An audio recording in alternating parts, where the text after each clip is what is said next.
What's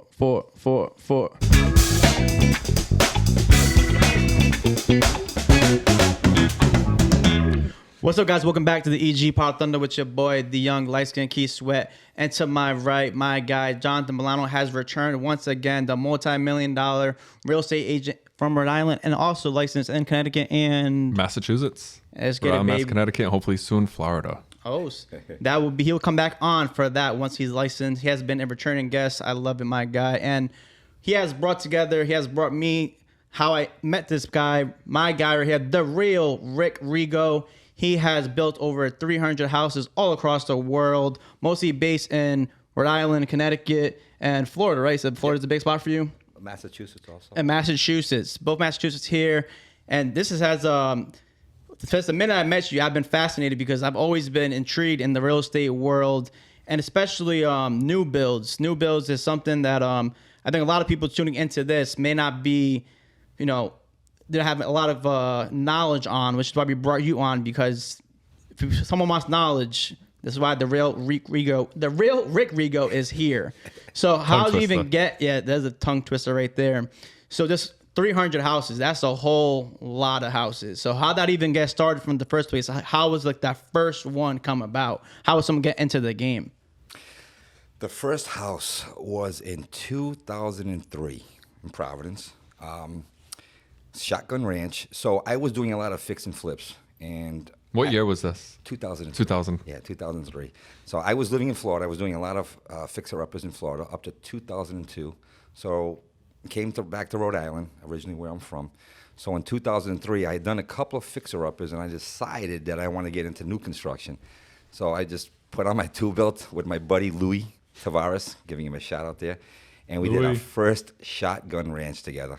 Took us about 4 months, and I kind of learned from start to finish the whole project, everything. Was the first project a full gut or? The first the first project, it was literally like a painting some flooring. I didn't know what was going on, Little by little, I started, growing, But eventually, when I got comfortable, I started doing the bigger projects. So for people that's tuning in now, maybe like you said, novice into this industry, into real estate, because like we said before, when John's been on, real estate is something everybody wants to get into.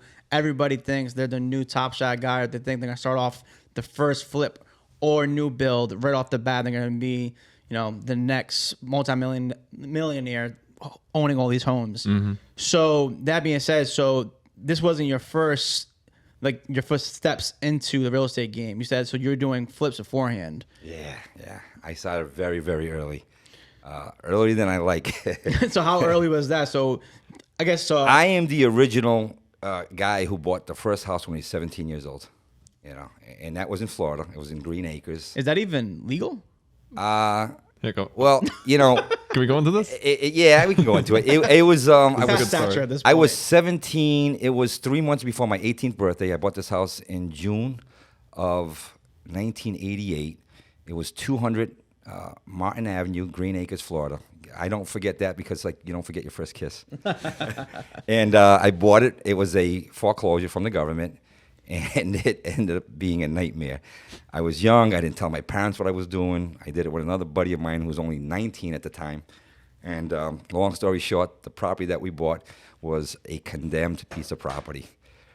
Well, first off, most people are sneaking out the house. They're trying to go to their girlfriend's house. They're sneaking their girl in through the window. He's sneaking the house through. This guy's buying the house to bring the girl into. So... That being said, so first of all, like I said, most people are literally going to high school parties. They're playing football. They're in the track team. How did you even get into that in the first place? Why was your mindset to not be doing the typical thing at 17? How's that even on your mind? I think I'm an ambitious person deep down inside. I'm sure John is too. But in my head, at least, I can speak for myself. I was not thinking about purchasing a home. No. So how did that even come across your vision, your board at that time? Before I moved to Florida with my parents, right around the age of about 13, 14, my stepfather was a real estate guy, and he did a lot of foreclosures, fix and flips, and then he got into the new construction also. So on weekends or after school, I'd go down to the job site, grab a broom, and actually just sweep sawdust, pick up 2x4s. So when I was doing that and I saw the money that my stepfather was making, I'm like, I know what I want to do. This is it. So I couldn't do it at 14. I couldn't do it at 15. I couldn't do it at 16. So right around close to my 17th birthday, we decided to move to Florida. My parents were like, you know what, it's time to get out of here. So we moved on to West Palm Beach. And I would look at the paper, right? Today you don't look at paper, but at the end of the paper, you see the classifieds. And showing the age right now. Yeah. Everyone's like, what's a paper? Yeah. And I saw this ad for like foreclosure lists. And they would literally send you a foreclosure list. And that's how it started. Every Friday I'd go to the mailbox, grab that foreclosure list, look down, and that's where I spotted my first property. It was only $500 down. Government Sheesh. VA foreclosure. Back then, you didn't have to be a VA. Anybody could buy it. They'd give a 30-day option to the guys who were VA, and after that, they would shoot it out to the public market. Just so everyone know, I don't want to lose anybody who's listening to this. So can you guys just explain? I guess John did, since he's the real estate agent on this. What is a foreclosure opposed to like yes, foreclosure? Some people may not know what that is. Foreclosed homes and the classifieds. Of course. So at a real high level, foreclosure is basically a bank-owned property. Somebody couldn't pay their mortgage. Bank took it over and put it up on the market for people to either stop bidding on it to get it sold. So is that process quick? So back in the day, classifieds, I'm sure it took a little bit longer process, obviously, because not straight up on Zillow or MLS or anything like that nowadays. So I guess compared to then and compared to now, how is that process for foreclosures? So I think Rick can actually add to this a little bit because he was part of the process where things did get pushed quicker. But it used to take. Oh wait, no, I'm thinking about something else. Foreclosures in Florida back in the late '80s, what I remember, they take about a year and a half to foreclose. Yeah. Oh, I thought they were. I was thinking rapid speed. No, it was quick. No, they're slow. Governments, because what happens is when you have something that is a foreclosure by the VA, FHA, Fannie Mae, Freddie Mac, HUD. That's all. So what's like the difference between all those? So VA, Fannie Mae. So listeners, they were just different programs, government programs. So a VA usually was for someone that was in a VA. FHA was usually a first-time home buyer. Fannie Mae, Freddie Mac. Really don't know too much about those loans, but they had a lot of them. I don't think they're even in business today. I think the Fannie Mae, Freddie Mac is out. You don't even hear those names anymore. They just changed how they go about doing the loans. Yeah, so when you got a foreclosure list, remember, this is back in the late 80s. We didn't even have beepers. Beepers wasn't introduced until like 1990. Yes, there was no one's going to know what that is either. Yeah, so this was something like I had to grab the Randy McNally, which was like a page where you'd find the address and you'd drive by the house and look at it and get home and literally call the agent from your home phone, or you'd put a quarter in the... That's the agent back nowadays. You don't have that today. A payphone, that's like a Could we photo put a picture op of a payphone like right here? I'll put it. A beeper. Yeah, we gotta put the beeper in there too. This beeper and this, I'm blanking the name. It's all aging myself out right now. But the payphones are literally like a photo op now. People see those, like they like pose with it. Yeah, that's an Instagram picture. Yeah. But so the foreclosure process, I just want to make sure no one's getting lost in the process. We're saying that BAs and the process of in Florida. So it gets to that point. Yeah. I mean, they're everywhere in the country, but today you don't have as many foreclosures as we did back in the late 80s. Oh no. Keep in mind, when I got into real estate, in '88, we just had the stock market crash in '89. That's when all the interest rates started rising and all that. So that was when I got into it. So, and again, we didn't have investors clubs or you can look for people online. We had none of that. So I was kind of by myself out there. This was 88, 89? Yeah. So 88, 89, you moved down to Florida. 86, I moved down. 86, 87, moved to Florida. In 88, I bought my first house. 88. So how long did the process take? So you said that was a foreclosure. You were calling. You were making the rounds. You found that condemned property. We'll get into that right now. But so you saw it. You liked it. Obviously, that's why you had gotten it. So you're reaching out to an agent, and then called the agent. Called the agent. Then how long did that process? Was it like about a year? So once I called the agent, I told him I was interested in the property. The property was $41,000 or $42,000 with a $500 payment. Okay, it was a 2-family with a cottage, so it was actually 3 units. So Imagine. I got into it for $500. Closing costs were really cheap back then. I think to walk into this house, I probably had a little over $1,000 out of my pocket. That's nuts. But how would you compare that to now? So what would that, inflation would that be? Is that still a deal? That's probably, Yeah, it's a deal. I mean, Oh hell yeah. yeah, it's a deal. You know, Closing costs today are about $7,000, $8,000. Again, remember when I got into this thing, I got a little bit more than I could chew because it was something more than I could handle. It was just a really big fixer upper, and and when I found out it was condemned, that's when I had to kind of go home and tell my parents that not only did I buy a house, I got myself into trouble where it was a condemned property. So how did you find out it was a condemned property? I was painting the house one day after school, and this city vehicle pulls up. It was a nice Southern man. He comes out, kind of looks like my grandpa a little bit, and he's like, you know, with that Southern accent, you know, y'all, you know, and I'm like, uh-oh, and he's like, is your dad around? I'm like, no, my dad's not here. He's like, son, you know, and he's going into the details with me, and he's telling me the house is condemned. I didn't even know what it meant. Yes, so for those who probably who are listening, who may not know what it means, what is a condemned property? Condemned property is a property that the city looks at it as it's unsafe, and it's going into usually a tear down or knockdown. And when I bought the property, I guess they were doing that again because they didn't have internets and all that. That paperwork kind of got lost. It never made it to the recording. Yeah, the recording. So when I had closed on it, the title was still clean on it. Oh wow. Yeah, title was clean. So you don't see that happen often nowadays. Not today, because today things are quick now. Yeah. You know, you can record things literally online. So, back then you had to Pony Express it. So what's going on with that point? Are you getting your money back? Are you just No, well, I didn't know what to do. You know, that's when I went home and I told my parents that, hey, you know, in one hand I bought this house, and they're like looking at me like, you know, like I'm telling stories, and in another hand I'm like, now I'm in trouble because the house is condemned. So after they kind of like sat down and figured this all out, the first thing that my stepfather told me was like, we got to get a lawyer. And that's what we did. We ended up getting a Palm Beach lawyer involved. And that was another story, going in there, sitting down with this lawyer and telling them that I bought this house at 17 and it's condemned. And, you know, he's telling me, hold on, he's getting another attorney into the room so he can hear the story, because they're like, you can't make this stuff up. It's a movie, literally like a movie. So I told them what happened, and they kind of looked at each other and they smiled and said, don't worry about nothing. We're going to take care of this. And here I am getting a lawsuit against the United States government at the age of 17. The United States versus the real Rego. VA, and this is all public information in Palm Beach County court records. And here we are. You know, we never got to sue them because once my attorney sent them the demand letter, they were so embarrassed. They're like, just whatever it is, whatever we got to do, just make this happen. 20 lots in Miami South Beach, right? No, I didn't get that what lucky. Did you end up doing? I didn't get that lucky. What I did was they wiped out my name from the pre-foreclosure because I was going to get foreclosed because I hadn't gone months without making a payment. Because it took a few months. Right. It took a few months. So they cleared my name. They gave me back all my money. They gave me back the money that I spent on painting and you know, everything that I had, which was probably $3,000-$4,000. So and then they magically just made everything go away. Oh, what's the odds of that? The odds of the government. And you go in the courthouse, you'll see the letter from the VA stating that we came to an agreement, and then all of a sudden, you know, I'm back out. Now, a lot of people would probably get scared and not want to continue anymore in their real estate short career. Not me, man. Not me. I was like, let's do it again. The second time worked out pretty good. How old are you at the second one? About 19. Okay. Yeah, I waited about a year or so. And then I ended up getting another one which was a FHA foreclosure villa. It was a villa in the same city, Green Acres, town of Green Acres, and I started making a little bit of money. Were your parents aware of this one? Oh yeah, they were, and I was legal age too. I was legal age.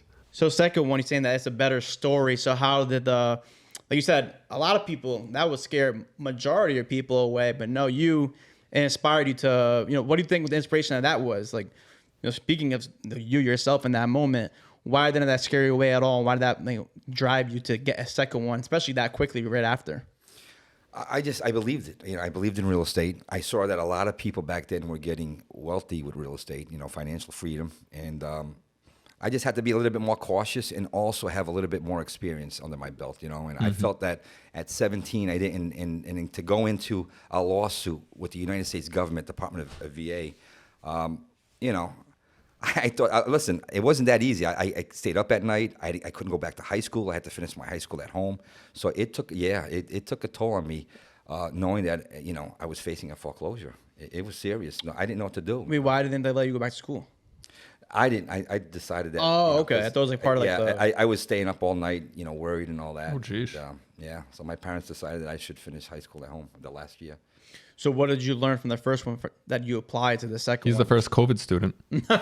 I'd say just definitely do some homework. Today is easier to do because back then you'd have to go down to, the courthouse or building and zoning and pull out information, and they had these old index cards. Today you can go online and can get all this information. So you have better tools today to find out what's going on. Back then you had to really do your homework the old-fashioned way. Mm-hmm. It's just the tools, associating yourself with good people, like, meeting up with John and doing business with John, and then John introducing me to you where I met you. Yeah. Just, networking, associating yourself with good people is definitely easier nowadays. I'm sure you growing up in the system learning back in the 80s and 90s, you must have some stories where you've been dealing with some sketchy characters. Yeah. Oh, yeah. Yeah. I mean, I've had a little bit of everything, every deal is different, and you got the good ones, you got the bad ones, Yes, the first one, bad one, second one's a good one. Is there any good story of the second one, or we should move on to like a little bit more down the timeline? No, at that point, I kind of had the idea. I mean, I was still learning. Again, these first houses that I bought at 19, 20, 21, they didn't need a lot of work, It was paint and cleanup, I just didn't have the experience or the knowledge to get into the big stuff. I didn't think I got into the big stuff until probably my early 20s. That's when I got into tiles and floors and windows and roofs and things like that. Mm-hmm. So what's like the progression? You're doing a couple, you said painting and stuff like that. Yeah.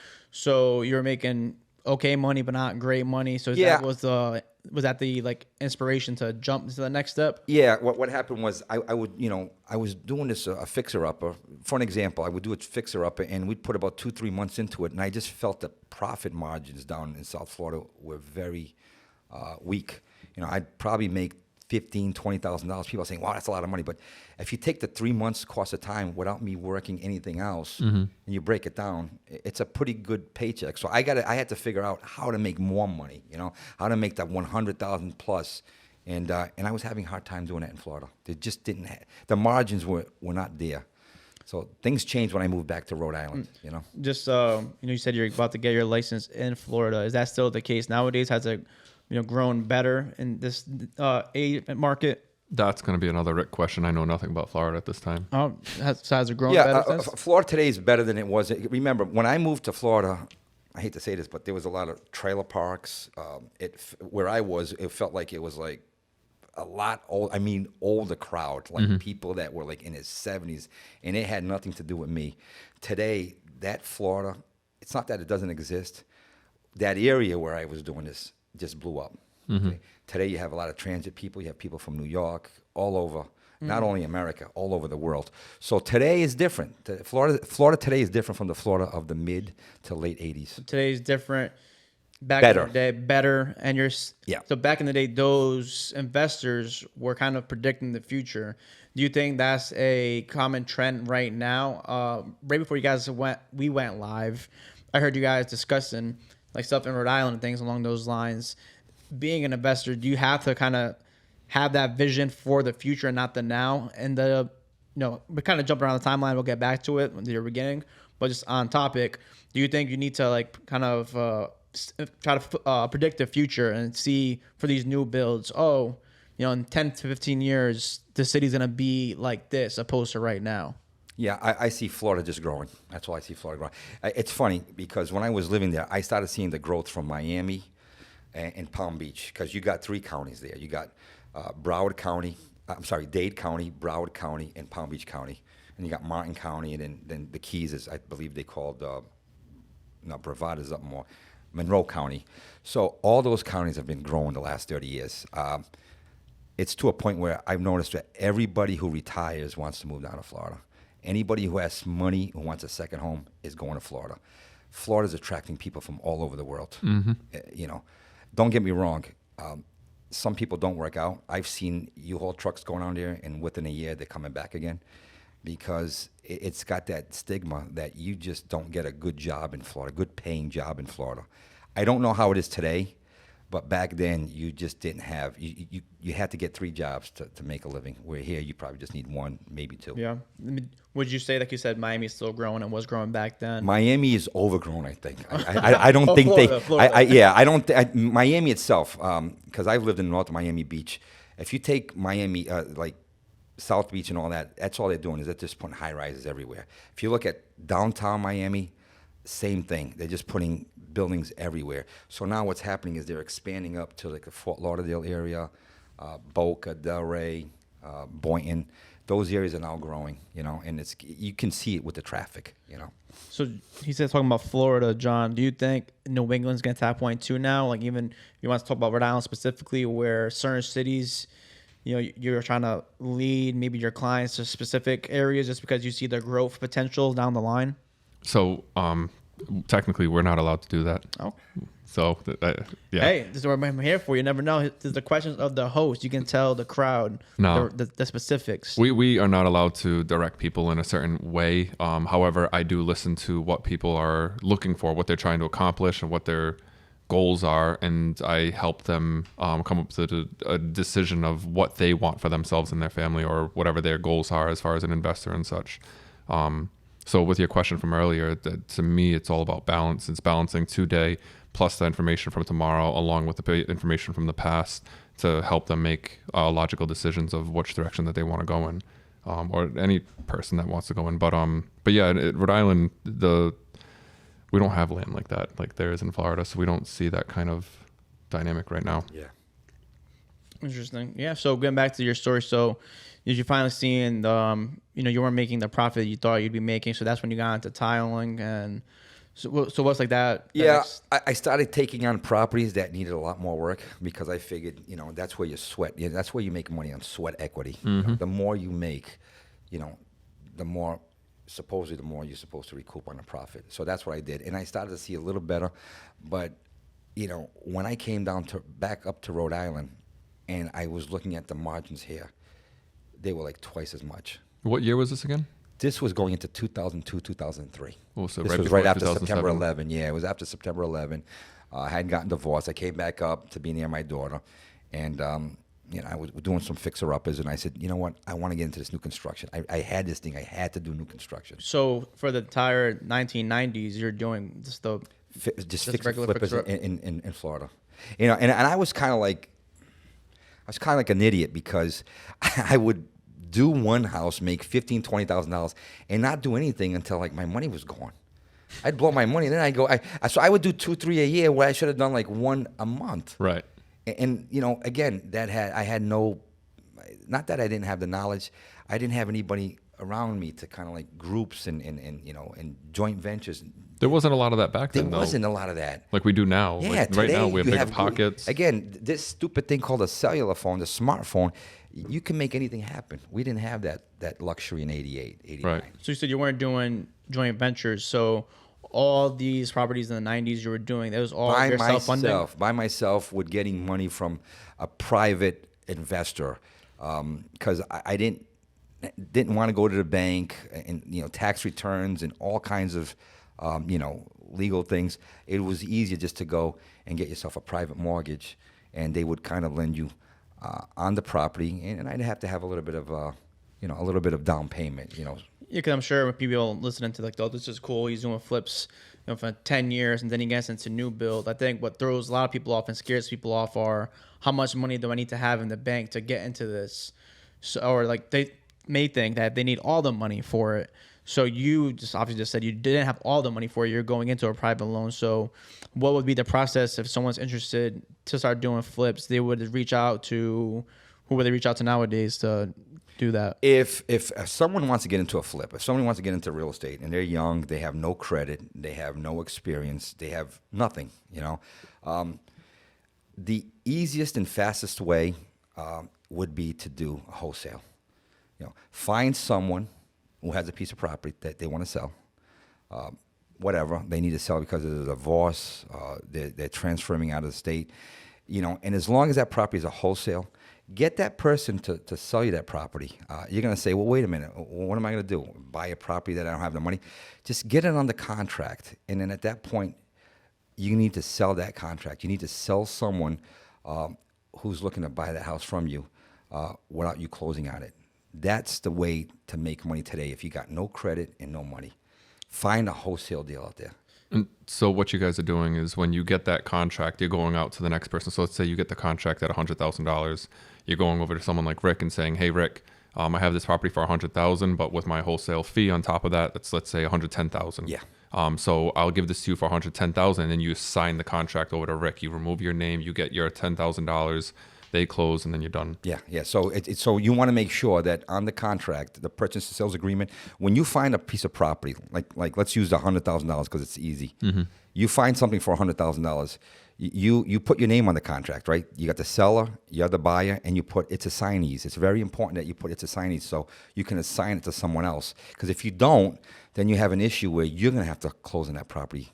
Now, are they putting that on the buyer's line? Yeah, so it'd be like if it was me buying, Jonathan Bolano, and it's assignees. So now you can go ahead and you can assign that contract to an investor, anyone who's interested in taking it off your hands. And like Jonathan says, you sell it. Here's an example. This was a 2018. I had done 2 wholesale deals. Both of them were on the east side of Providence. And both of them I made $50,000 each. So $100,000 doing 2 wholesale assignments. And $100,000, you got that $100,000. Now the sky's the limit. Now you can buy a piece of property, you can buy land, you can build.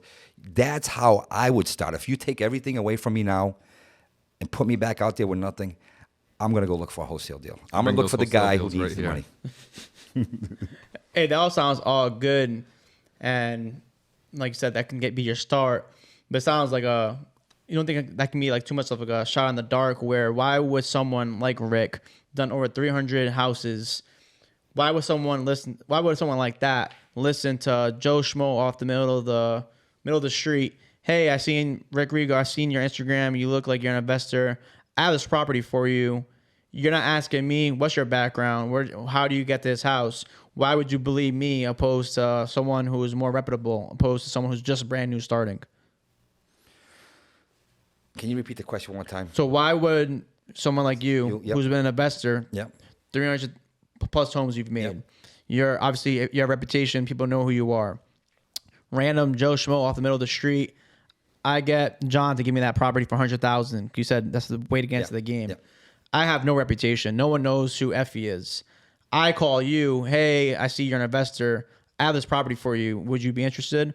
Why would someone like you with your reputation go on a limb and believe me or do even work with me in the first place? Oh, they don't have to believe you. They just need to believe on the property, that the property has a value. Mm-hmm. So there are wholesales out there that connect with one another. Effie, you're new to the game. No one knows you, but guess what? You have a contract on a wholesale property that is worth it. That's how you're going to close the game with them. They're going to say, hey, you know what? I don't know you, but let's do business. And they're going to buy that piece of property and they're going to do whatever they got to do with it. And you're going to make your reassignment fee. And at that point, you've established a relationship with that person. And that's what you do. You kind of grow. Rhode Island's a small state, Right. Everybody knows everybody in this business, Do you think it's harder for me to get the house from John for $100,000 than to you buy it off me? So why would John give it how would I get it off John first before someone like you comes up and Jonathan's let's just say Jonathan is a homeowner who just went through a divorce, right? House needs a lot of work. Ironically. Yeah. Ironically. So the house needs a lot of work, right? Jonathan doesn't have the money. He doesn't want anything to do with this house. So he's going to dump it. He's going to wholesale this thing because he wants to get out of it. He wants to get his money. He wants to give half to his other half. And he's done with it. So this is where the opportunity comes where you're going to negotiate with Jonathan and you're going to find an end buyer like me who's going to go in there, who's going to fix it because you don't have money to fix it. And I'm going to put it back on the market and make a profit. So you get your cut. You know what I'm saying? You get you're getting a transaction fee for making this happen, taking it from him and selling it to me. So wholesale, are those options on like Zillow and stuff like that, or are they on a different platform? The way that I find these, you're driving down some street, you see a for sale by owner. Those people. Yeah. I've never known what those people do. Yeah, they just don't want to pay commission because they don't really understand the game. They screw a house themselves. that's just beat up. Grass is tall, paint's chipping. It seems like, they're not even living in the house. You look at those opportunities, and there is. You just got to do your homework, man. You got to drive around. You know what I did when I got to Rhode Island? I had taken some of these signs, and I said, I buy houses. And I went to every telephone pole, and in every main location. And I got a few phone calls from that. Listen, you're going to get 20, 30 junk calls, but there's always that one that's a treasure, And that's the one that you want. The one that's going to make you 20, 30, 40, 50,000, on a reassignment fee. So now you guys got inside information on how to get into the game if you have no funds to start off in the real estate game. But at that moment in time, you did have some funds. You started getting into flips. And at that point, are you joining with someone else? At that point, you said in the 90s, you're doing everything by yourself. So now you're finally getting into new builds. Has your mindset changed? Are you venturing someone else? Are you partnering? Are you building a team? How's your first rebuild happen? After the first house that I bought, I believe it was on Edgemere, right off of Manton Avenue. I made like $50,000. I think I built the house for like $75. I bought the land for like $20. So I'm into it for $195, and I sell it for like $145. So I make $50,000. So I'm going crazy right now. I'm like, I know what I'm going to do. And at that point, I became a contractor, and I started doing business with just about everybody and their mother that was an investor in the state. Some of these investors aren't even alive today, okay? Some of them are not even alive. And I was JVing with all these people, man. And again, I'd rather get 10% of something than 100% of nothing. So right. I had all these joint ventures going on, and I did pretty good. By 2005, I had established myself not only becoming a millionaire, but I had a nice shopping center that was giving me a really nice salary, I was making a monthly salary, really nice. So yeah, you own the shopping center? Yeah, the one at the plaza over on Lonsdale Avenue, the Price Right on Lonsdale Avenue. I built that. I built it. I owned it, and I sold it in 2009, right when the market crashed, 2008, 2009. So that is a crazy jump. So how do you go from starting in 2003 to 2 years later in 2005 opening a shopping center? So that sounds like, how rapid speed were you working with all these joint ventures? Yeah. I was building, literally, I was framing one house a week. From 2004 to 2007, I was literally building one house a week. That's how I got to the 300 quick. One house a week, and I was doing with, the Conleys. Everybody knows Pat Conley. I was doing it with other investors that I knew.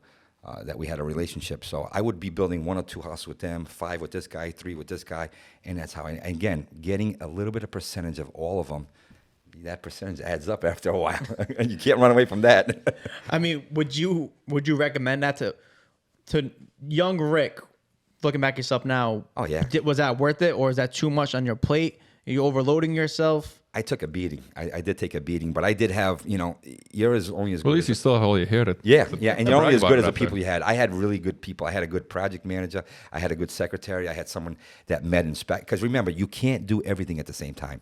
So you have to make sure you have a good crew that's able to maneuver the things that you can. And that's what I was doing. I was getting a secretary that would actually meet with the inspectors and get the COs and get the electrical and plumbing and building. Everything needed inspection.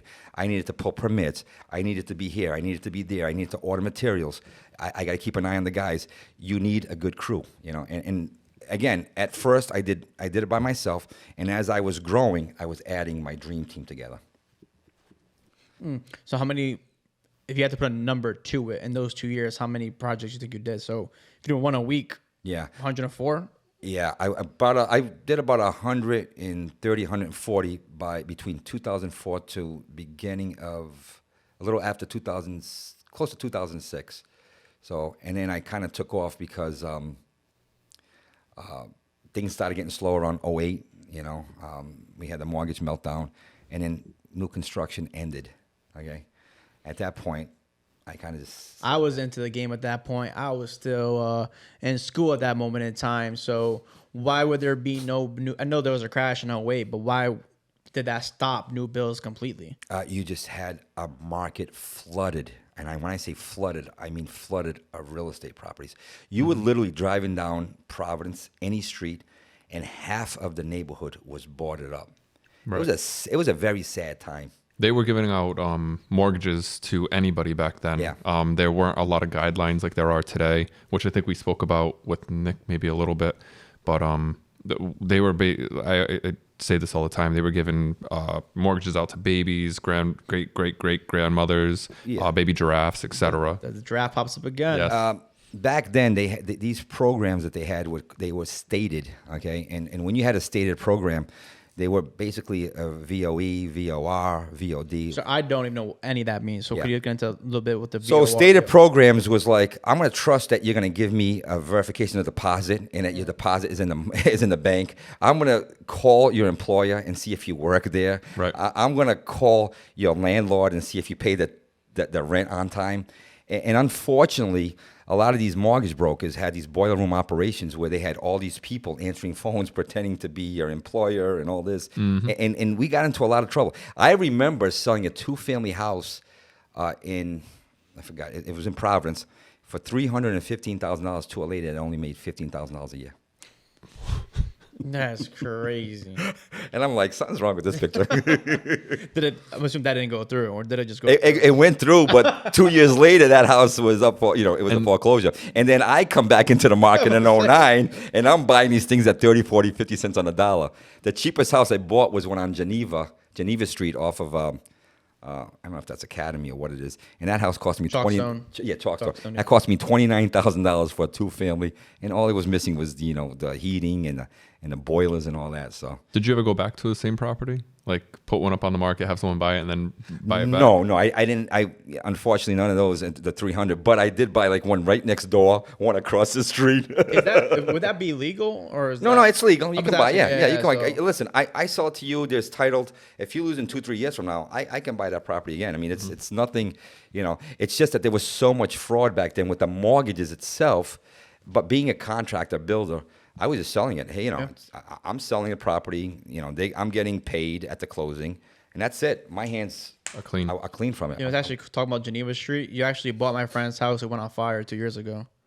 I knew it was you. I knew it was you because you said it. I'm like, no. I bought that one, but I also bought the one across the street.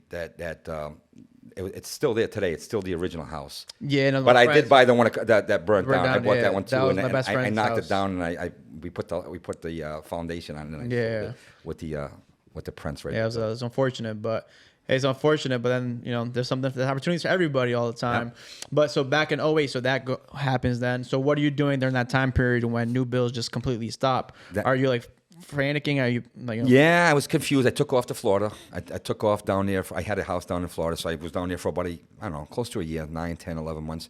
I came back, and my business partner, and I decided that we wanted to get into these foreclosures, and that's when we bought. I believe we bought 12 of them. 11 to 12 of them in 08 and 09, including that one on Geneva for $29,000. So am I losing the timeline here? So you come back 03, 05, building. You're joint venturing with a whole bunch of different people. Up to 07. Everybody. So 07, you decide, you know what? They're taking too much of a profit. Let me go on my own. Start my own thing. No, we kept on going. We kept on going because remember, a lot of these guys that I was doing JVing with, they had land. And I had the experience, so it was a marriage. I'm putting up the house, they're giving up the lot. We're split. What he's getting, what he's into the lot. I'm getting my work, and then we're splitting the profit. So it worked out really, really good. So that's really, really good. At that point, then you go to Florida with the crash. Yeah, I went to Florida. You and your partner go there and start doing work in Florida. Yeah, I think we took a line of credit on the plaza, the shopping center there, and we bought 12 houses. We were buying them. Listen. He was a little afraid, and I'm telling him, his name was Joe. I said, Joe, how can you be afraid of buying a house for $29,000 or $59,000 or $69,000? I remember buying a 2-family in Bristol for $110,000. Wow. Okay, Bristol. So and I didn't want to be a landlord, but that was the steps. We fixed them up, we made them nice, and we put people in them until the time to sell them again. And it didn't take long. About a year and a half later, we started selling these. Not for the crazy prices, but we did make a profit. So you said you went to Florida. So why would you go to Florida? Because I was younger. I didn't really go into history of this. So if it was it just in Rhode Island or was this was Florida? national. This was national. Why would you go to Florida and not just stick in Rhode Island? I wanted to. It went to time. Okay. Yeah. I was like, I had a little money. I'm like, I'm gonna go to Florida for a little bit. Not retire or anything like that. Just vacation. Yeah, well, kind of like what my next strategy is. Gotcha. I got a plaza that's paying me good money every month. I'm not building any more houses, so it's not like things are bad. And the 12 houses, you bought 12 houses in Rhode Island or in Florida? Rhode Island. Oh, all those foreclosures were in Florida. Gotcha. Yeah. So that's the next day. You buy the 12 houses, then you start selling them one at a time. You start, that was the next step for you. Start selling them at one at a time. Start selling them one at a time, and we started. We sold everything, and at that point, I took off to Brazil for about 5 years to go do some really big projects down there. Unfortunately, it didn't work out that well. But that'll be another story for another day. Another story for another day. So you went to Brazil. When was your return to the States? I came back in 15, the end of 15. So end of 15, and then you start jumping right back into new builds. Right back in. And I started doing something that I saw that nobody was doing. I'm like looking at all these fire damage properties, and I'm like, and they were all like prices of lots. And I'm thinking to myself, why is nobody jumping on these things? You got a foundation, got the hooked up, water and sewer is connected. You got some of the house. I'm like, the prices were fantastic. And I'm thinking to myself, I'm going to get into this little niche. And it worked out pretty good. I did about 5 or 6 of them. The way when you came back from Brazil, you did 5, right 6? Back, yeah, right. Well, one at a time, but then I started getting 2, 3 under my belt at a time. So how do you jump into that? Because that's, I'm assuming, a completely different animal, beast, opposed to new builds, or is it similar to new builds? And guys, for firehouse, we're talking about a house that obviously went on fire, but not completely, maybe like half the house or specific points of the house that went on fire. Yeah, it's more confusing when you look at it that way. It's easier. A new build is a lot easier. It's easier to get there and put the scoop in the ground, drop the foundation, and it's almost like it's a puzzle. With fire, it's not for anybody. You got to know what you're looking at. You got to know what you're going to save.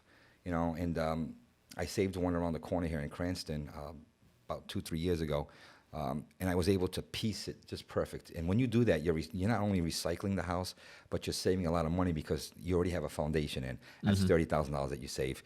You have water and sewer connection. That's another $20,000. So right there, I already have $50,000 saved that I don't have to do to that house. I just got to look at it and design it to where I bring it back together. And that's what I was doing. So how did you feel comfortable doing that? Just your experience with the new builds? Yeah. Oh, definitely. Just, like I said, I've been doing this for a long time. I got over 30 years of experience. So, like the plaza, I didn't know how to build a plaza. I kind of jumped into that, like unknown. And I still put it up in a little over a year, and I was under budget. But I learned so much from it. It's kind of like you live and learn. Why did you go with a shopping plaza there instead of going with a multi-family complex or apartment complex, I should say? My business partner that came in on that deal, he had Price Right looking to go into Pawtucket. And they needed a facility. And they were looking around. They were looking around Newport Avenue. And they were looking around Beveridge Road and all that. And then I had found that liquor store. It was Lonzio Liquors. It was back then. It was an old building sitting right in the middle of this 2-acre parcel, and I kind of one day we're together and we're like, hey, I got a contract under this thing here, and he's like, well, I got Price Right. So he called Price Right. I got the guy to tie up the contract for like 3-4 months while we were doing our due diligence, and he gets a commitment letter from Price Right, and now we're like, oh shit, this might really happen, and next thing you know, we put up a Price Right, and we brought over 100 jobs into Pawtucket. So hey, that was great. And man. Price Right rents that or leases that building. That Price Right leased that for a long term. I was able to get Dunkin' Donuts on a freestanding. Right. Then we bought the laundromat next door, and I was able to expand the laundromat and put some more and put I believe Little Caesars. Yeah, Little Caesars a little right liquor there. store. There was an old pharmacy there before. That pharmacy left, and I believe now there's some kind of a cellular store or something. Yeah. So, and that was a triple net lease. For people that don't know what triple net lease is, we were the owners of the property, but we didn't pay taxes. We didn't do snow shovel. We didn't do anything because the leases that we had were triple net. That means that they had to take care of everything. They had to pay the taxes. They had to. So you just collect your check every month. Every month, I didn't have to get out of bed.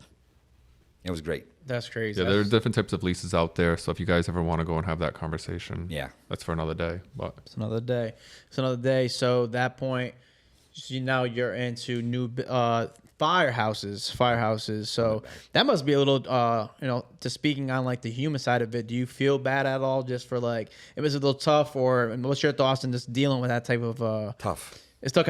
Speaking of my friend, he's cool with this. He's open about it. I was there like the morning after his house went on fire, and he's just being swarmed with adjusters. Everyone's trying to talk to him. He's like, dude, I'm trying to like comprehend. My house just went on fire. He's upset at that point. But again, like going back to like we said before, there's something for everybody. There's opportunity for somebody at the end of the day. So like being in that field, how's that just dealing with the personal side of people? It's the toughest thing. I walk in and you see wedding albums and you see family portraits and you see babies' clothes and toys. It's hard to deal with. It is. It's everybody's personal belongings are everywhere. And they didn't even have time to collect this stuff. This is a fire. Firemen come in with their hoses. Everything is getting wet. You can't really save anything. So it is tough. I mean, you gotta have a stomach for it. But if you don't do it, someone else is. Someone else is. So you're getting to that point. You're doing a couple. So how long? Well, I know you still are. Dab your feet into it. So strictly just firehouses. How long were you doing that for? And then what was the transition after the fire damaged houses? I was doing fire damaged houses up to right before COVID kicked in. Once COVID kicked in and things kind of got slow, and then the government went ahead and zeroed the interest rate and got the economy stimulated. Thank God, right? Right. At that point, unfortunately, inventory started to decline. We all see that. Mm-hmm. So people ask me today, Rick, is there any good deals? There probably is, but you really got to go look for it. Mm-hmm. To look at the MLS, it's kind of like a shot in the dark. It really is. You're out there and you got all these other investors that are looking for the same deal that you're looking for. So that's why I say talk to people that at work or family members. Find out if someone is like losing their house. Get personal, man. People don't like to talk about it, but get personal. Everybody knows I'm looking for a house. They'll call me, cousins, uncles, sisters, brother. Hey, you want to come by and take a look at my house? Again, out of 20, you might not get one, but there's always that one that's going to pop up, and that's the one that you got to be ready for. Yeah. When you're saying that, so inventory that everyone else is looking for. Are you speaking of multis? Are you speaking of fire damaged houses? Are you talking about everything? Yeah, land, lots. Sometimes your aunt might have a big house and she might have a buildable lot. You just gotta do your homework. Talk to friends, talk to family members. Let them know. Make little business cards. Go on the Craigslist. I buy houses. Whatever you got to do to expose yourself out there. And you're gonna get that phone call eventually. You just got to be patient. I remember when I got done with a deal, and I'd have this pocket full of money, and I look for the next deal, and a month or 2 months would go by, and I get nervous. But I never pulled the trigger on something that I had questions on. Mm-hmm. So be patient. You wait 2 months, you finally get that right house, and guess what happens? Then your phone rings like literally the next day, and you got another deal. You just got to be patient. Don't buy a house just to buy a house. Do your homework. Do you think a lot of people fall into that trap where they're like, I need to do something now? Like, I got this money now, let me do it now. Yeah. They get really anxious, which like I did, and look what happened to me. I bought a condemned piece of property. So, do your homework, and, once you do that and you got everything, your T's crossed and your I's dotted, then you make the step, you make the move. Is it the same process for fire damaged houses? Like because you don't see those on Zillow or MLS. So how would you go about, if someone was in the rebuild game, which I'm sure you've been in, how do you come across the fire damaged properties? I did find some of them on the MLS. Oh, really? Yeah, I did find some of them on the MLS. Oh, we don't have that anymore. Yeah. Well, because everybody's looking at those deals. So what you do is you kind of reach out to public adjusters, and friends in the insurance, and find out if there's, hey, any foreclosures out there that I can, any fire damage, anything like that, and they'll. Yeah, I do. I have something, but again, like we were talking, the market, it's a seller's market right now. It should be a buyer's market, hopefully, pretty soon here, but right now it's still a seller's market, so it's tough to find a good deal, especially on MLS today. Yeah, it's a deep seller's market right now. It's houses are still on the market for like 1.5 months before they're off. So we're gonna get up to like 3 before it switches to neutral. I was just about to ask, so what transitions a market from a seller's to a buyer's market? Supply and demand. So if you have a large group of buyers and there's only one house, that's your seller's market. If you have a large group of properties available and one buyer, that's a buyer's market. The buyer can pick and choose what they want, and wherever they can get the best deal, then boom, they go. So the sellers are begging for the buyer's attention. Buyer's market, flip, sellers, buyers looking to get a house like they just did in COVID, where everyone's scrambling, paying. I think in Massachusetts, the highest deal we seen during COVID was $200,000 over in cash, and the property was $700,000. So Rick, you just made that confess. So yeah, what's your thoughts when you see someone do that? It's tough because you don't want to be upside down on a property, and I've seen so many people upside down. They really want that house bad. I don't think that the economy is going to change to where we're going to have a big reduction on pricing. I think it's going to kind of get stable, but it's not going to be right now. Like Jonathan's saying, you still have more buyers than sellers. The only way that's going to change is when you see an inventory of over 1,000, 1,200, 1,300 houses in the MLS in Rhode Island. Right. Then you're going to know that, hey, now it becomes, a buyer's market. A seller's market or buy. You just got to keep an eye on things. And don't. I don't know if we're gonna see anything like going over $200,000. I don't think that's gonna happen again. Right. It's crazy. And this is all December 2022 right now. Data that we're talking about, like the number of properties so the ratio of sellers to buyers right now is similar to what it was during COVID, except we don't have nearly as many properties available. We're putting up about 315 this past week, and usually it's been about 375 to 415 properties new come into the market, and then 3/4 of those go off market. This past week, I think because of Thanksgiving, Christmas coming up, so on and so forth, only 100 properties went off market, 100 and change out of the 315 that went on. So there's that little bit of a slowdown, but I think it's more of a holiday thing than a market shift. I think what we were talking about this earlier, when we're really going to see the market, what's happening is going to be Q1, Q2 of next year, 2023. When it becomes a buyer's market, though, how does someone, let's use me for example for this, compared to the investor here, how would the buyer come out and get a property before the investor does?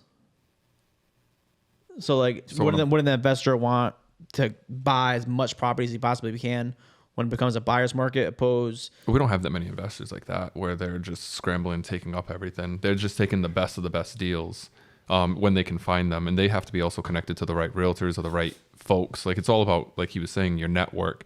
So some folks might have a better network than others. They can get to these things quicker, but there's still always deals flying up there. Like, I just sold a house in Connecticut for $200,000, a 3-family, 1,300 square feet per unit. Actually, it was a 2-family with an illegal third, but it's 1,300 square feet per floor, 2 beds, 2 baths per floor, and it was hard to find a buyer over there, which was really weird in my opinion. But I mean, there's still properties out there that are like that are like little cash cows. This one, I still think it should have went for way more, but yeah. When you see something like that, Rick, do those type of properties intrigue you? Like, if say John had brought that to your attention, are you gonna give it the time of day? You're gonna go look at it, or is Connecticut just too far? Is it not on your radar, or is everything always on your plate? Everything's on my plate as long as it's a deal. I gotta. I don't want to use the word steal it, but I gotta get a good deal, and then I gotta look at it and say, what am I gonna do with this? Am I gonna keep this for short term? Am I gonna keep this for long term? I gotta figure out an exit strategy with it, and in this case with Jonathan's, because the place, I don't know, it sounds like a cash cow. It sounds like a long term.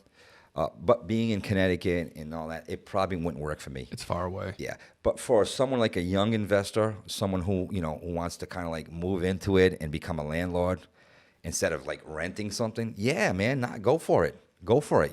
If you could deal with the commute in Connecticut and you work in Providence or whatever, if it's worth it for you and you can get a good deal, go for it, man. Because you're not going to find a $200,000 income property in anywhere in Providence. And each of those floors we're going to be able to produce like $1,400 a floor, if not $1,500, and that means at $200,000 you're basically paying your mortgage with one floor, and you still have 2 more, so that's $3,000 in a sense in your pocket every single month. You don't have to be a rocket scientist to see that to get into a deal like that is worth it. You got to commute though. People are commuting from Mass to Rhode Island and vice versa, so Rhode Islanders are going to realize that if it's too expensive for them here, go over to the neighboring area of Connecticut, For sure. I just want to make sure we finished the real Rick Rego's story, though. So the fire damages, you came back.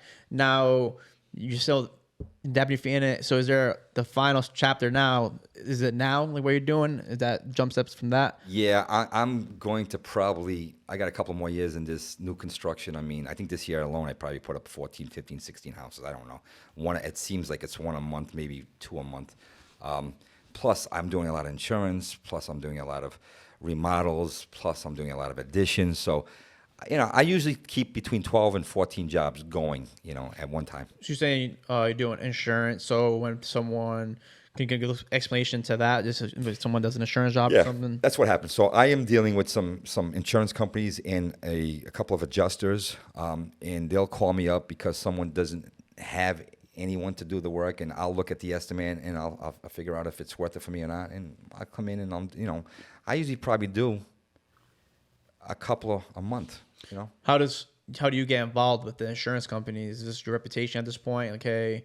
Or did you reach out to the insurance companies to get involved with them? No. The adjusters will reach out to me saying that the client is looking for a contractor, and I'll meet up with the client. We'll go over the estimate, and we'll come to an agreement, and we start work. And then at that point, the insurance company, they usually send a check to them, or they'll send a check to me, or they'll send a check to the mortgage company, and they'll sign it and send it over to the owner, and then I get paid at the end. So there's various ways of doing it. But your reputation has to be high up there to be referred to. That's why it's the real Rick Rego. Insurance jobs pay well, in the contrary. They do pay very well, but you got to wait to get paid. Yeah. You have to fund a lot of the funds. Yeah, so I got to put up my money. I got to put up sometimes, like if I do a kitchen remodel, it might be a $20,000, $30,000, $40,000 job. I got to put that money up. So my labor materials has to go up. And then in 30, 60 days, I get the check from the insurance company. So you're saying that you did 15, 16 houses this year alone. Yeah. So how does someone even have the capacity to do that? Are you having multiple teams? Yeah. I have about 2 framing crews. I have a couple of vinyl guys. I tend to have 2 of everything just for a backup. Doesn't mean I'm going to use both of them at the same time. I usually do. But if I don't, I kind of like pick and choose who's perfect for that job, and I fit them into that project. Because some guys like to just stay with new construction. Other plumbers like to go into remodels, smaller little jobs. Mm-hmm. So, is that the life of a contractor, general contractor? You're basically seeing, like you just said right now, just seeing who's best for what. You're kind of like the coach or everything. Yeah, I'm what they call an armchair contractor. I don't, you're not gonna see me walking around with a tube belt. I did my first house, but I promised that I wasn't gonna do it again. The condemned house? Yeah, no, the little shotgun I made about $50,000 went off of Edgemere. I just had to I had to do it. I had to know, the concept, and you can't get it any better than actually having hands-on.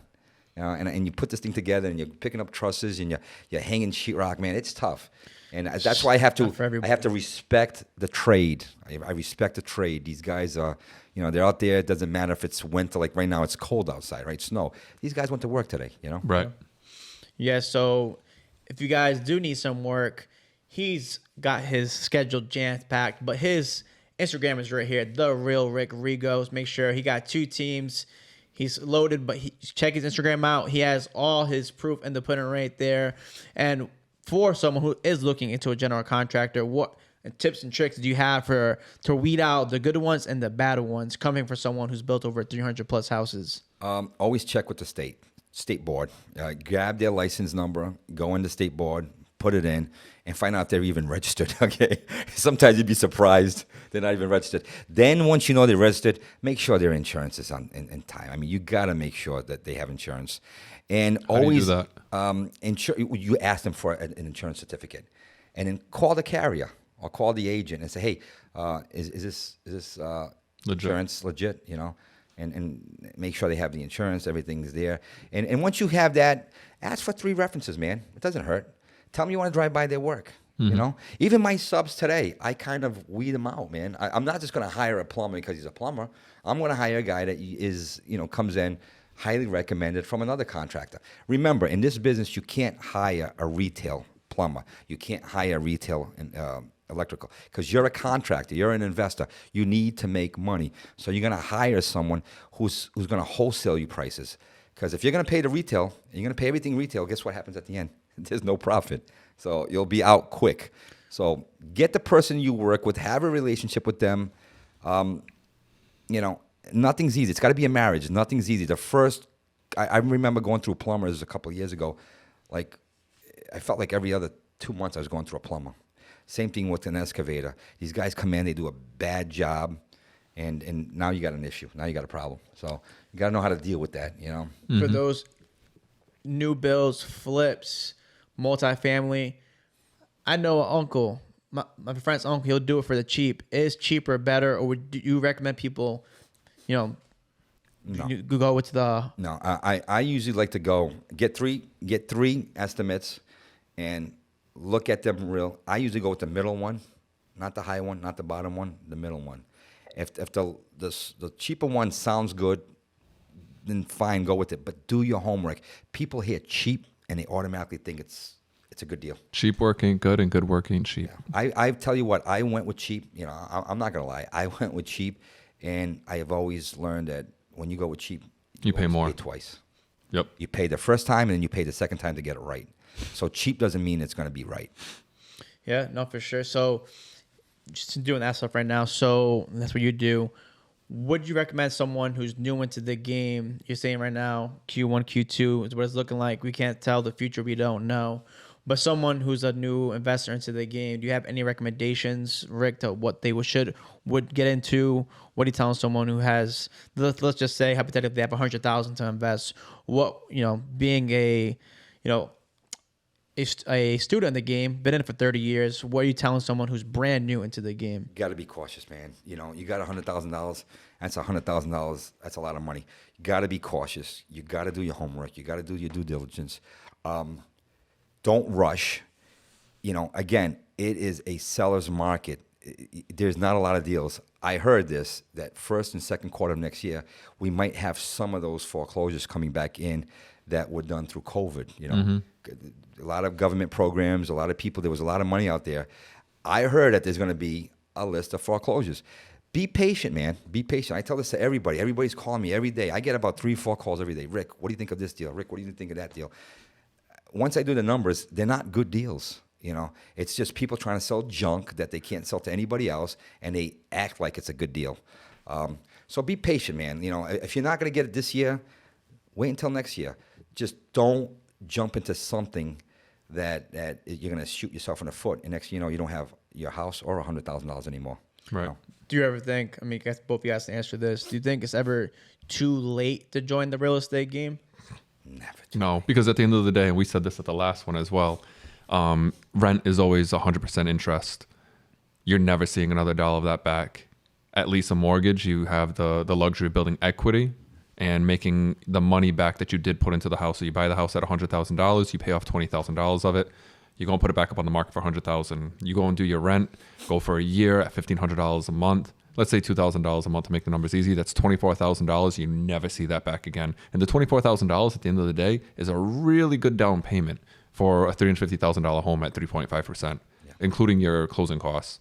So that's like multifamily zone and owning your own house. Do you think it's ever too late to join the flip and new build game? No. If you have a good deal in front of you, jump at it. You don't wait, and then you hire someone like Rick to go and get it done. Hire me to negotiate it. So that's what we're all here for, baby. But yeah, so do you think it's too late to get into that multifamily game? Would you wait? And part two, do you think it's ever too late to get into the new build and flip game? No. I mean, it's there's one thing I've learned in life. There's two things you got to do. You got to eat, and you need a roof over your head. Mm-hmm. Okay, so I always look at that. So everybody will always need a roof over your head. I think today we have 7.8 billion people in this world. They're talking about 10 billion by 2050. So that only means one thing: housing. And one thing about New England, especially this area, Rhode Island, a lot of these houses here, as you guys know, they're old houses. Yeah, they're over 100 years old. So they're always going to need work. People don't have the money to put into repairs, so they're going to want to sell it. They're expanding. We're expanding to areas that have land. They're going to be putting new houses up. So you just got to be patient. I look at it this way. I always look at the deal that I'm getting into in the worst case scenario. If I can deal with the worst case scenario, I'm buying the property. When I was young, I looked at the best case scenario. And guess what? The best case scenario was never, ever there. It was always the worst case scenario. I thought I was going to make $30,000 profit. I ended up making $10,000 profit after 3 months. Was it worth it? No. I should have got a job at McDonald's. You know, that's what I'm talking about. You just got to wait for the opportunity. Look at the deal. And what's the worst case scenario? You don't sell it. Do you want to be a landlord? Can you deal with collecting rents? If you can't do that, then don't get into the deal and wait for another one to come up. Or throw it my way. Yeah, no, for sure. So do you ever think like, so you're saying wait, but do you think sometimes people can wait too long and then they kind of get scared and they don't ever get into that deal? Do you see people fall into that trap though? We call them the procrastinators. I get a phone call and they always got this good deal. And I'm like, go for it. Go for it. And they don't go for it. So how do you, where's the happy line there? Where's the happy medium in that then? Like don't go too fast, but then don't take too long. If it's a concrete deal, what I notice is with great deals, they're not going to be there too long. Mm-hmm. Literally like 24 hours, maybe 12 hours. So once you do your homework, unfortunately, you need somebody that has experience because the young guy is not going to know if it's a good deal or a bad deal. So if he has someone that he trusts and they say, hey, it's a good deal, I'm doing the comps on it, you got $100,000 in equity, or you're going to make $3,000 a month after you pay your mortgage and all your expenses. These are good deals. Jump on it. But they're young, they're procrastinating, they don't know, they're scared, and guess what happens? Someone else comes in and takes the deal. I think with this game though too, it's like sometimes people who are young, they're like, who can I really, really trust? And then maybe they're just like, you know what, this person's trying to screw me over. You hear one story, it could be a fake story, they believe it. Just I think that's probably a lot of people's fear. They still don't want to lose money. And it's a lot of people's, we've talked about it before in previous podcasts you've been on, it can mean a lot where they don't want to lose that 100,000 they have and then they never make that move. And, me, I think you just have to make that move. But I think that's a lot of people's fear is that fear of failing.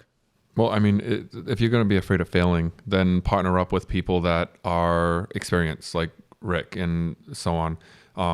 People that have been there before, and then JV it. It means joint venture it. So they have skin in the game as well. If they're going to screw you over, then they're going to screw over themselves. And if they got enough belief in it, then they're going to put their money where their mouth is, and they're going to do it. So, I mean, there's other options out there outside of just being fearful and running away. In addition to that, we spoke about this on our first podcast, which was we all have the same opportunities running in front of us all the damn time. The problem is that we're not educated on how to read those properties when they do cross our path. So go out there to biggerpockets.com. Go find yourself a realtor that's out there doing investments and doing things in the real estate world that's not doing 1 or 2 a year, but they're selling multiple. They're working with all the right people. They have contractors. They have builders. They have the network that you need in order to be successful. Their focus is you and not themselves. Those kind of people, the people that you want to surround yourself with and build up that network. I think the biggest thing too is hearing someone tell the harsh, the cool side of it. Oh, I did this. I'm selling over 300 houses overall. But then the people have I guess like I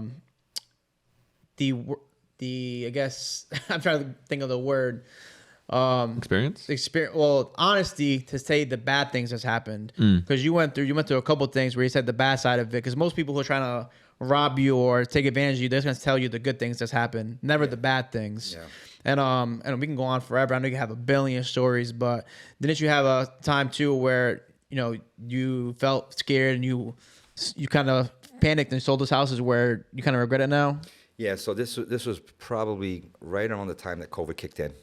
I believe it was January of 2020. I remember we were talking at that time. The president kind of like closed down everything, the flights and everything. I had over 20-something lots, and I had 2 developments, one on Alaska Street and one on the corner of Hudson and Mesa. And I was ready to roll, man. I was ready to go. I took about 2 years to get all these lots together. I was buying them for like a song and dance, and COVID kicks in, right?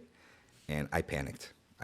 Because I saw the savings and loan crisis of the late 80s. I saw the 90s credit union issues. I saw 2008 8, the mortgage meltdown, and I'm thinking to myself, here it is, 2020, it's the end of the world. Right? Yeah. So I'm selling everything out, and then right before the government lowered that interest rates to 0, and then at that point, Boom, boom, boom, boom. I made money selling everything, but I not as probably much as left you about could've. I'd say between $3 and $5 million on the table by unloading all my real estate lots. I was bringing that up just because you've been in the game for a long time, 30 plus years, you said. And even at this time, you still make mistakes. Everyone's going to make mistakes. You got to make those mistakes to get into the game. Mm-hmm. So don't be scared. Don't be fearful, because even those who have well experience in the game make mistakes. It's bound to happen. Yeah. Right. We're all human, man. It's like, I don't have a crystal ball, right? And just go with your gut, don't be embarrassed to ask, even today, I might ask, a question or two to other investors that are in the game. They say, hey, what do you think? What do you think and they'll give you an honest, opinion on what they think. It doesn't mean you got to go with it, right. But talk to people, man. Get out there. Don't hold it all inside and do it on your own, especially if you don't have the experience. Yeah. I'm going to go a little deep on people right now. So not as of today's school system, but previous school systems, we were all raised, a lot of us were raised in a very W-2 mindset, this idea of that we're going to have to work in factories and be in this chain. And when you're working in a chain, you think these things are here. Which way is the camera going? Boom, boom, boom, boom. If one of these things fail, the whole chain falls apart. And so you were taught at a very young age when you were in school and when you were going to your W-2 jobs that failure is something horrible. You have to be perfect every damn day. You got to show up and you got to do what you're supposed to do. So people would dummy themselves down and stick to some bare core set of skills that they had that they could just do perfect every single day out of the fear of failure. In the entrepreneurial world, in the world where you're building things and such, you actually leverage those failures as your real life lessons so that way you can do better. So really what the new goal is to fail small, to try to, what's the word I'm looking for? It's like manage your failures, manage what the risk is, manage what the loss is going to be. So that way, if something does go wrong, you can recover easily, but it doesn't drive you down into the ground. So don't be afraid of failure. Rick's still failing. I fail every damn day with something stupid. But you just got to keep pushing forward. You got to keep. I was speaking to a friend of the family who's an attorney the other day, and he was telling me that he's faced some stuff. Like he's been through things, and I was just like, how do you get through it? How do you show up every single day and go through all this stuff? Because he's a very accomplished man and a very well-established man. Someone I've always kind of looked up to. He doesn't know this yet, but he's like, you just got to keep driving forward. You can't be afraid. You can't slow down. You just got to keep pushing forward. So that's my little thing with that. It's about how you recover. It's how you recover from those, like those troubled times for sure.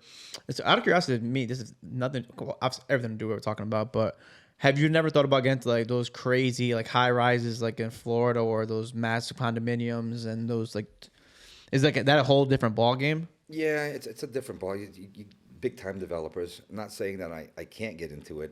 I just, I didn't go back to Florida after I got back here in 2002, 2003. I didn't, I bought a house in Florida, but it was a vacation home. I haven't done any investments. But here, I wouldn't be afraid to. I'd get into anything. Is there a difference from like those new build like condominiums? You know what I'm talking about, like the new ones, like those they're charging like $3,000 a month. Is those a difference from Florida to Rhode Island to Connecticut, or they're all kind of like the same thing, just in different states? Same thing, different state. Mm-hmm. High end is high end, low end. I built affordable housing. I built a ton in Pawtucket. I built a ton of condos, high end condos. The ones over at Springwater, off of Cottage. I built a lot of them there at McCoy Stadium. It's a little bit more work, right, than us putting up a single family. It's just a bigger project. Bigger project means bigger profits, but bigger headaches, bigger risks. You just got to go on your comfort level. I wouldn't suggest a novice investor to go into, anything big. Start small. Right. Start with that small little single family, maybe even a 2-family. Fail small. Yeah, fail small so you can get back on your feet and do it again. But don't quit. I don't believe in quitting. I don't believe in luck. I just believe in hard work, man. Right. Hard work and work smart. Work smart more than you work hard, So that your message to anybody and everybody's getting in. Find that wholesale deal. Once you get that wholesale deal and you make a few bucks and you feel good about yourself, you're going to have money in your pocket. You're going to be able to go into, something now where you can do a fixer up or buy a long-term property where you're going to hold and collect rent and help supplement your income, How about you, John? Any words? Anybody new coming into the game? Kind of just what Rick said, or do you have any different advice? Anybody coming into the the real estate game? I'm gonna be repetitive. It's all the same thing. It's get smart.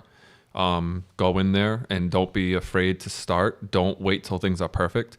All these phones out here that we're working with, they started with an iPhone 1 or a Samsung Motorola V300, my first Motorola phone. But like right now we're an iPhone 11, right? Or 12? 14. See, I'm not an iPhone guy. Yeah, we're not up to the technology. Yeah, one day in the next 4 years, you guys will get one of these. So, where's the camera? Boom. So, anyways, what do you call it? So it all starts with the first version, and they don't wait till perfection, because if they waited till the iPhone 14, they were ready for that, we would have never had the iPhone 1 or anything like this at all. So you got to start somewhere and just get going. Like I said, create your network, build up your group of people, and just move slowly. Like Rick didn't start by like doing tile work right off the back. He was going in just painting houses and getting a feel of the layout, getting a feel of what that genetic makeup is of the property. And then when he felt a little more comfortable, he went to the next level and the next level. I myself have done that with my own houses, where my first house was a water tank. I ended up doing it. It only ended up making $100,000 off of that house. It was freaking awesome. The next house was getting rid of like wood paneling and painting, and maybe a little bit of plumbing work. And I also fixed the furnace in that one as well. YouTube, thank God for that. And it's just grown from there to the last house that I did, which was a 4,300 square foot house. And I was able to walk through the entire thing. I predicted everything that was going to go wrong and break down ahead of time. And I should have made 400 off of that one. But my previous situation, as we all know about, cut me out about $200,000 on that one, because we waited till after COVID. Yeah, listen, we make them. We make mistakes even in 2020. So. And on the podcast, what is your best memory of a house that, I guess your worst memory of a house that you thought was going to be easy peasy and it just was not what you thought of at all, and it was just a shit show? My first house. Right? I mean, can it get any worse than that, right? That's the one. That's the answer right there. How many 17-year-olds are going to sue the U.S. government, Department of VA, and we're like... And win. And win. It wasn't even, we didn't even go to trial, but the good thing is I won, and it gave me confidence. I think today's kids or young adults that are going to get into the business, they need to have confidence. Don't be afraid. Don't let them see you sweat, because if they see you sweat, they are going to, even if you don't know what you're talking about, usually just keep your mouth shut so you don't get into trouble. Fake it till you make it. Fake it until you make it. I think that was also from Godfather Part 1. I haven't. Don't let them see you sweat. Yeah, probably is. I heard it somewhere, but yeah, fake. And I'm not saying fake until you make it in a bad way. I'm just saying fake until you make it. Don't let them see you sweat, because people think that investors out there are gonna give you a hand. No one gave me a hand, man. No one's ever given me a hand. Very rare to anybody give you a hand. Yeah. They'll be your business partner, but business is business. Okay? No one's gonna be, I feel bad for you, I'm gonna give you more for you. Nothing like that. So just do your thing, man. And if you don't know what's going on, get expert advice from someone that you trust, parent, uncle, someone who's in the game. And don't feel shy. Say, hey, I'm this is the situation I'm in. What should I do? And don't just get it from one person. Try to get it from 2-3 people. Just so you don't, because I didn't have anybody when I was 17. I was too embarrassed to talk to my stepfather. There was no investor clubs to go to. I had to do it on my own, man. Today I can Google anything and find out. And lawyers too, right? Always reach out to a lawyer too if you don't feel comfortable. Yeah, just do your homework, man. 300. Sorry. No, that's basically just do your homework. 300 plus houses. What was your favorite experience that you had? Favorite one? Anything sentimental to you, which you can think about? My first one. First one. Second place. My first new build, because I made $50,000, and this was 2003. So $50,000 in 2003, that's a lot of money, That's like $100,000 today. So that right there gave me so much energy, so much confidence that at that point it was like literally like just JVing, buying lots.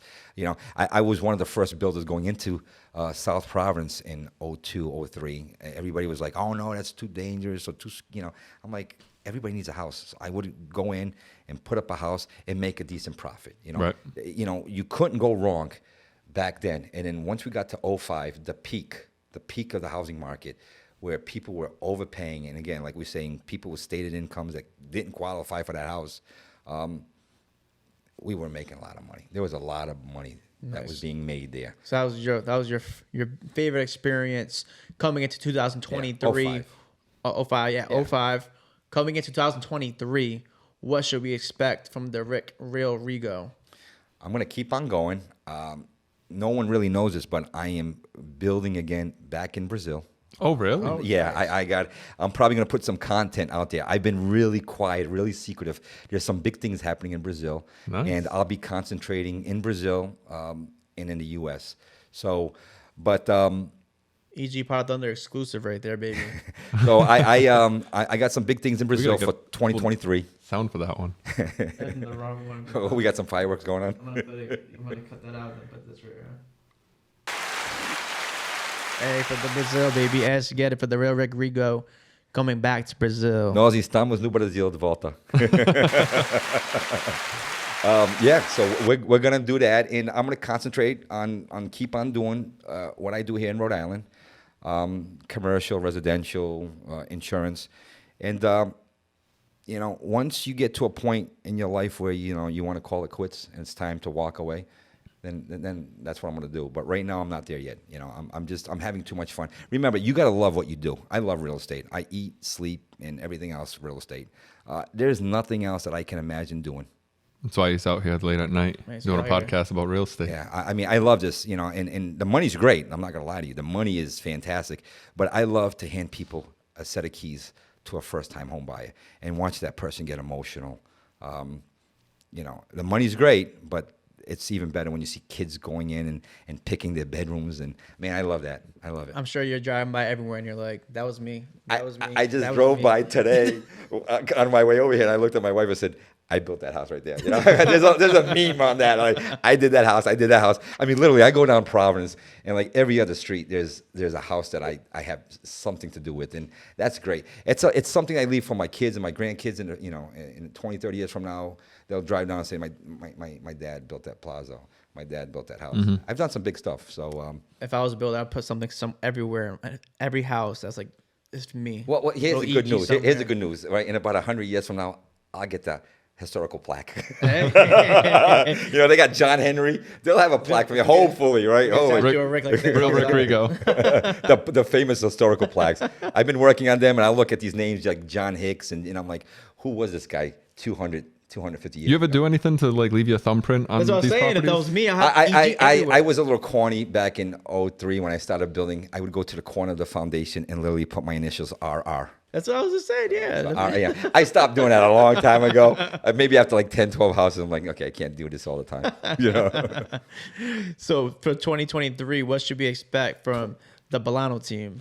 Bolano team is growing. There's a lot of different things that are happening right now. I'm a little more on the quiet side with all that, but we're growing out. So we're at 8 people right now. There's going to be more. The goal is to max out at 10, but if the right folks pop up, obviously we won't stop them.